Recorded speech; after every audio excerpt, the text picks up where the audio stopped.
Este é o seu programa Novo Milênio com Cristo. E temos a grata satisfação de receber nos nossos estúdios um amigo de longas datas, um cristão, um servo de Deus que escolheu na sua vida servir ao Senhor. A vida, ela é feita de escolhas.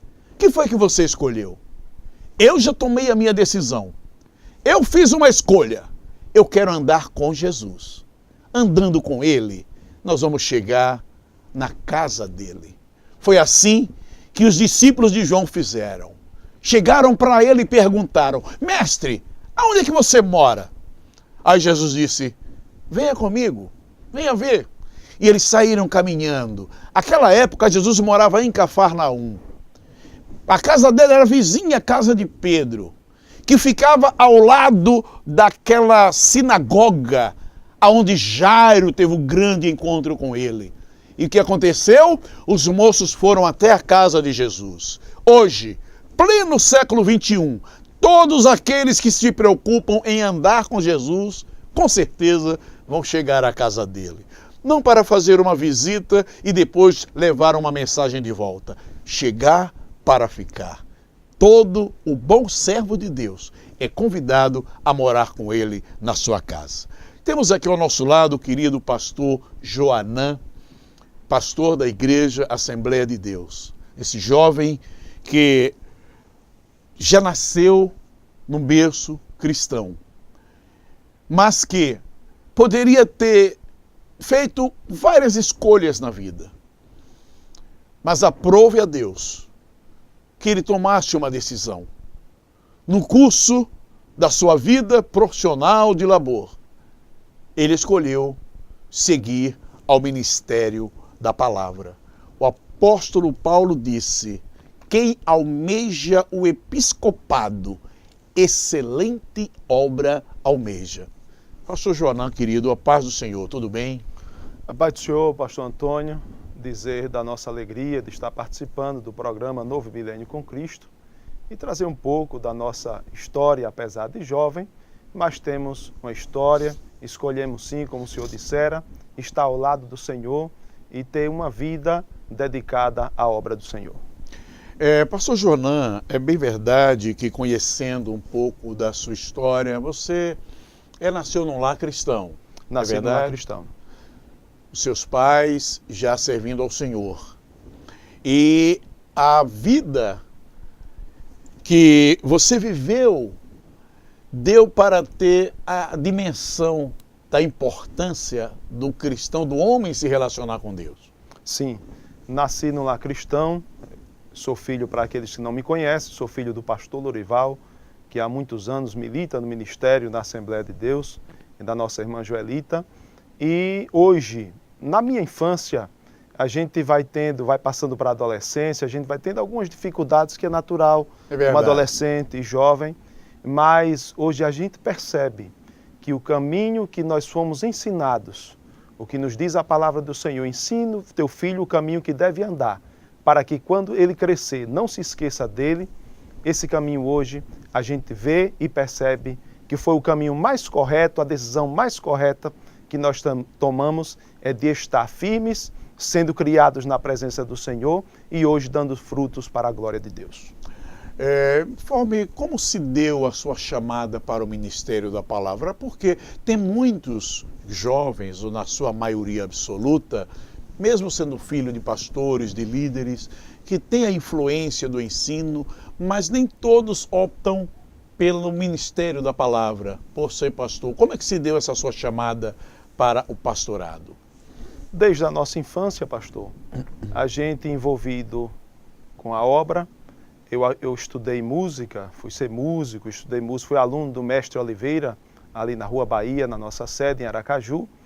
E depois fomos para o interior, morar no interior, e aí ficamos ainda no Ministério da Música, mas com o passar do tempo, o envolvimento no ministério, a gente passou a fazer um trabalho de evangelismo, trabalhando com os jovens, e aí a gente foi sentindo a chamada do Senhor, o Senhor falava, através dos seus profetas, que tinha algo diferente. A área musical era um tempo determinado pelo Senhor, que chegaria um tempo que estaria no ministério da palavra. E hoje a gente percebe que as promessas têm se cumprido. E chegamos ao ministério pastoral e estamos fazendo a nossa parte para aquilo que fomos chamados. Agora uma pergunta curiosa. Você planejou isso? Ou era coisa que você sonhava, que você queria? Ou veio mais como uma ação do Espírito de Deus na sua vida? Como o senhor dissera, o apóstolo Paulo, ele disse que quem deseja o episcopado, boa coisa deseja. Mas filho de pastor, se o senhor for fazer uma pesquisa, eles não é a primeira opção para eles em escolher. Por ver o sofrimento que o pastor passa na sua vida ministerial, na luta, não é? no trabalho com as pessoas, mas a nossa chamada ela foi acontecendo naturalmente. A gente foi sentindo, a coisa foi afunilando ao ponto de que chegar o momento de você entender que é aquilo que o Senhor tem para você, porque você não pode desviar daquele caminho, porque se desviar e sair da vontade do Senhor, o seu futuro não será próximo. Então foi assim a nossa chamada, a coisa afunilou, naturalmente a gente foi chegando e hoje estamos aí para fazer a obra do Senhor. Não foi algo planejado, projetado, trabalhado para ser, mas foi algo que foi acontecendo com o passar do tempo e com a atividade que foi desenvolvendo junto ao ministério do seu pai, na igreja, se envolvendo na evangelização, nas pregações, leitura da Bíblia. Daí a pouco você se encontrou com algo que atraiu? Naturalmente foi acontecendo. E eu louvo a Deus porque tive um pai que ele não houve a forçação de barra. Ele nunca chegou para conversar comigo para dizer, você vai ser pastor, eu quero você aqui. Não. Ele me deixava sempre livre, deixando à vontade para que o Espírito Santo trabalhasse. E aí, naturalmente, a gente foi se envolvendo com o ministério. Chegamos ao diaconato, presbitério, passamos o ano, já fomos a evangelista e chegamos ao pastorado. Mas a coisa aconteceu naturalmente, aguardando a porta se abrir, o desejo ir chegando naturalmente. E temos visto que o nome do Senhor tem sido glorificado. Hoje você se sente realizado na atividade pastoral? É algo que lhe dá prazer, satisfação? Sim, me sinto sim, até porque tenho um grande mestre ao meu lado, apesar de que não é fácil, digo sempre, que não é fácil ser filho do pastor Lorival e levar esse nome de pastor, porque sei que sempre serei comparado ao pastor Lorival, mas a graça que o Senhor deu a ele, eu tenho a certeza que o Senhor vai me dar também, em nome de Jesus. Amém. Eu percebo que algumas coisas acontecem na vida do homem de forma interessante, até de forma involuntária. O exemplo da vida de Caleb, Josué, um jovem que apenas queria ajudar, chegar para o seu líder e dizer, conte comigo, estou aqui para lhe ajudar. Essa predisposição para a obra é como se acendesse uma luz verde para Deus, dizendo, estou aqui, estou pronto. Quer dizer, no inconsciente nosso, não é o que nós estamos planejando, mas a disposição de servir termina sendo uma ferramenta de trabalho para o Espírito Santo operar essa vontade. Então, você foi se entregando para servir e aos poucos Deus foi fazendo esta obra. Nós que nascemos dessa linhagem sacerdotal, eu acredito que quando você se predispõe a fazer a sua parte, o próprio Deus vai lhe preparando naturalmente e a coisa acontece naturalmente como aconteceu na minha vida. Qual é a sua atividade hoje quanto pastor? Você toma conta de campo, muita gente está nos assistindo, você trabalha ao lado do seu pai. Qual é a sua atividade na igreja hoje? Hoje eu sou pastor da Assembleia de Deus do Campo do João Alves. Temos como nosso pastor-presidente o pastor Lorival, presidente do campo, e eu sou vice-presidente do campo ali no João Alves Filho. E estou como copastor na nossa sede, ali no Conjunto João Alves Filho. Fazendo a obra do Senhor. Fazendo a obra do Senhor, trabalhando junto ao nosso pastor, ouvindo os seus conselhos, e temos visto a mão do Senhor sobre nós. O resultado desse trabalho tem sido promissor? A igreja, a juventude tem correspondido à expectativa no seu trabalho nos dias atuais? Para a glória de Deus, nós temos visto as mãos do Senhor nos direcionando em tudo. A cada projeto que é lançado tem dado certo, o nome do Senhor tem sido glorificado, o número de fiéis tem crescido a cada dia. Eu digo sempre que é um trabalho feito sério, feito com transparência. Nós temos na nossa igreja, nós temos várias atividades, nós temos o evangelismo, nós temos o GFC, que é um grupo familiar de crescimento, que acompanha os novos convertidos, ainda tomando o que nós chamamos o primeiro leite, não é? Sendo amamentado. Então, esse trabalho tem feito com que traga robustez à nossa igreja. E também temos aí os congressos, temos encontros com jovens, temos várias atividades que têm trazido um bom crescimento para a nossa igreja. E a igreja tem crescido satisfatoriamente? Para a glória de Deus, o nome do Senhor tem sido glorificado e a igreja tem crescido. É a mão do Senhor sobre nós. Em um certo país da América do Sul, uma igreja desenvolveu um projeto muito interessante.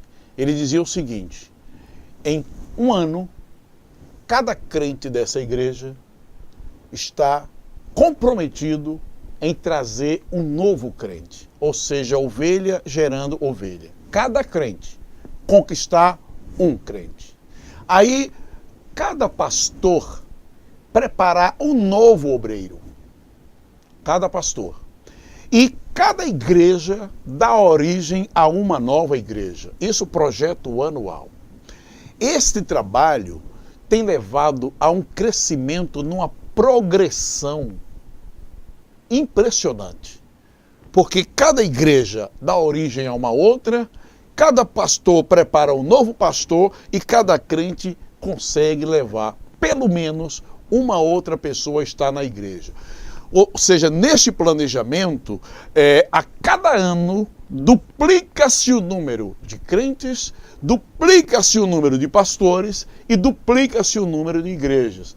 Você vê possibilidade de desenvolver um trabalho desse a nível de estado de campo? Sim, pastor, a nível de campo. Nós temos lá, estamos planejando já um projeto chamado Projeto Desafio Mais Um, aonde cada membro vai estar responsável naquele ano de trazer almas, pelo menos um ao mês, uma pessoa ao mês, ganhar uma alma para o Senhor ao mês, e aí, com o passar do tempo, temos a certeza que duplicaremos ou triplicaremos o número de fiéis ali no campo do João Alves. Eu acredito que esta receita é talvez mais, eu diria, eficiente do ponto de vista do crescimento do Evangelho. É quando cada cristão se sente na obrigação de produzir frutos.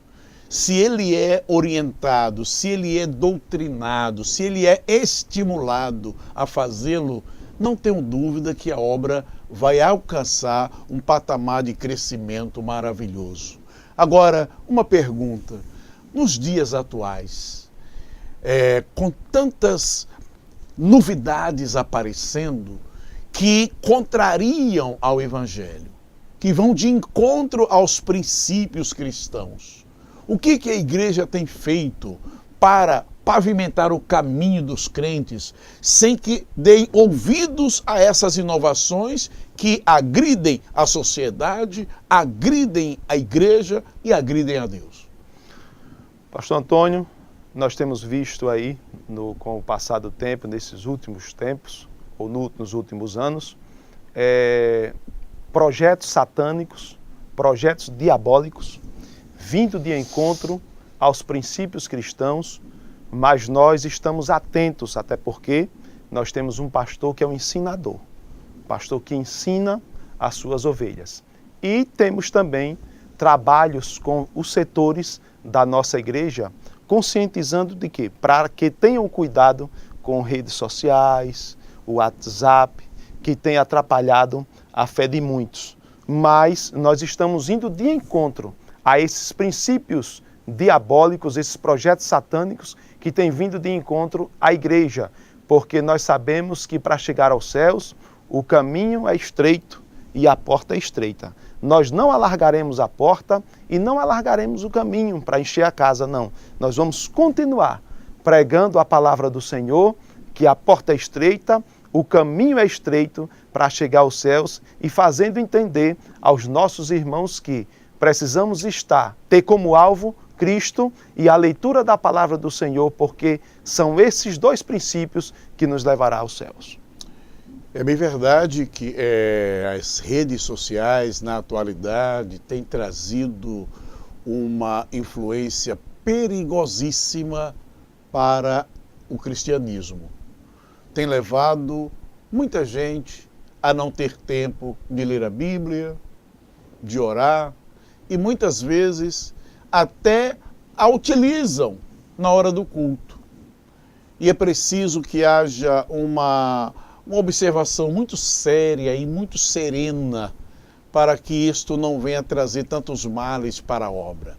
Agora, voltando a um assunto muito atual, que é a forçação da implementação da ideologia de gênero no nosso país, utilizando como base de atuação as crianças, principalmente as escolas. Como é que você vê esta forçação de barra na atualidade? Nós tivemos agora, recentemente, fizemos um trabalho no mês de outubro com todas as crianças do nosso campo e com o tema Nasci menino, sou menino. Nasci menina, sou menina.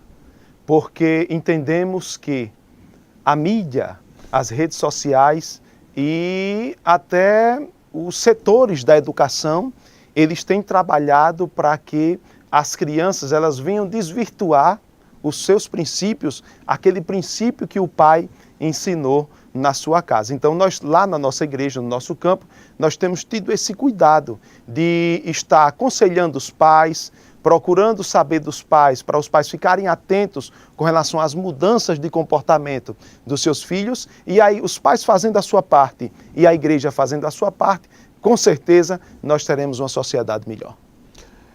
A igreja não pode se descuidar deste direito que tem, o direito, e consta da nossa Constituição. O Brasil é signatário do Pacto de San José da Costa Rica. Artigo 12, inciso 4, diz que é direito dos pais a orientação dos filhos moralmente e religiosamente. Partindo desse princípio, não é missão da escola ou da sociedade fazer esse trabalho, a menos que os pais abdiquem deste direito. E isso tem sido uma luta muito árdua, muito séria, por parte da base evangélica, cristã, católica, para resistir à sociedade, na sociedade a essa forçação de barra. E eu quero aproveitar este programa e fazer um agradecimento ao ministro da Educação, Mendonça Filho, que depois de tantos embates e de tantas reuniões que participei em Brasília, ele fez um pronunciamento à nação há poucos dias, quando da assinatura da Base Nacional Comum Curricular.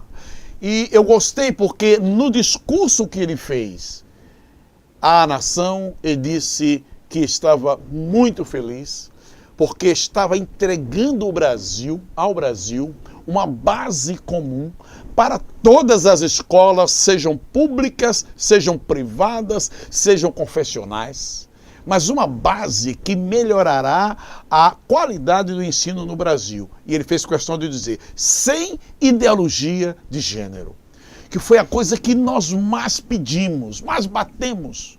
Estivemos com o presidente da República e entregamos nas mãos dele alguns exemplares de livros publicados pelo MEC. e dissemos, presidente, isto é inaceitável. Tome providência. E hoje podemos comemorar que a Base Nacional Comum Curricular vem sem a ideologia de gênero. Porém, tem um grupo dentro do Ministério que insiste em colocar nos livros didáticos esses ensinamentos. A gente sabe aonde eles querem chegar, mas não vão conseguir, porque essa nação tem dono. A maioria desta nação é cristã e não aceita que imponham princípios terríveis dessa natureza. Eu quero parabenizar ao pastor Joanã por já estar atuando nesta área em defesa das crianças no seu campo, no seu município, e vale a pena. Nós louvamos a Deus, pastor, pela sua vida, porque nós temos visto, com o passar dos anos, que o Senhor tem sido um defensor do princípio cristão, do princípio da família, e eu estava ontem discutindo com algumas pessoas, tratando desse assunto, alguns pastores, e eu dizendo que já passou a hora da igreja estar se posicionando, a igreja ir às ruas com bandeiras, fazendo a sua parte, pregando a verdade, dizendo não ao homossexualismo, dizendo não ao lesbianismo, dizendo não à pedofilia. A igreja precisa se posicionar porque nós conhecemos a verdade, que é a palavra do Senhor.